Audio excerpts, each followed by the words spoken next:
Please get ready for a dictation of transcription number 301 from Sir Kailash Chandra magazine.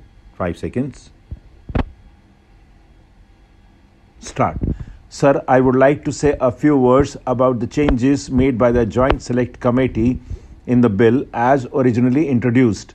These changes related mainly to the development and regulation of interstate transport, period of validity of permits for operation of transport vehicles, payment of compensation to operators in case of nationalization, and some other matters.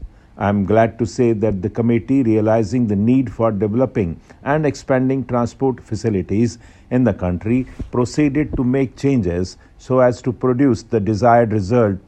The committee felt that the development of interstate transport is not such as can be taken care of solely by the state governments, as was the case hitherto, and the time has come for the central government to step in and take parts to develop, coordinate and regulate the operation of transport vehicles in respect of areas or routes common to two or more states.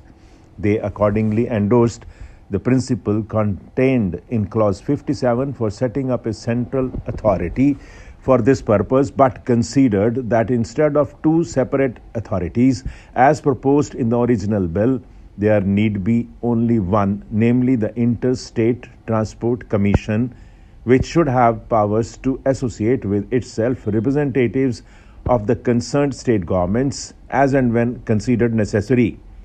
This is a distinct improvement over the previous arrangement envisaged in the bill. The committee also amended Clause 52 and decided to remove the mileage restrictions for grant of public carriers permits between places connected by railways. This will give greater freedom of movement of vehicles for interstate operation. As regards the period of validity of a permit, the committee was generally of the opinion that as the prices of vehicles had gone up, the operators needed security of business if they were to invest large amounts of money for providing transport facilities to the general public. One method of ensuring this, it was thought, would be by increasing the period of validity of permits, and another by training the present provision of giving preference to applications for renewal of permits over new applications.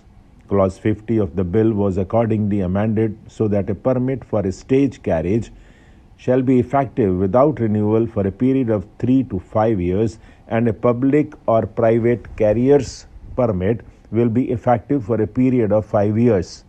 It was also decided to retain the original proviso in Section 58 of the Motor Vehicles Act that other conditions being equal, an application for renewal shall be given preference over new applications for permits.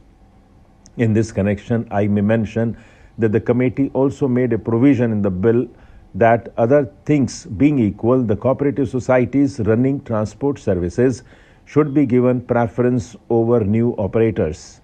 This preference for cooperative societies will to some extent help the policy of government to encourage the formation of viable units which it is considered can promote operational efficiency and better utilization of vehicles, leading to general economy.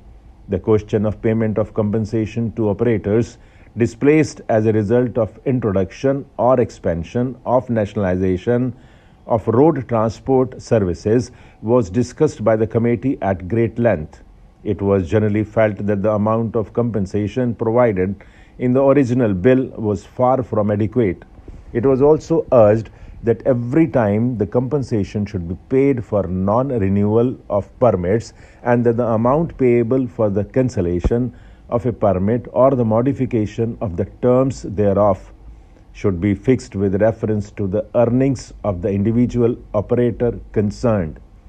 A view was also expressed that it should be obligatory on a state transport undertaking to acquire all the assets of a private operator in whose case permits were cancelled or the terms thereof were modified in implementation of an approved scheme for introduction or expansion of nationalized road transport services.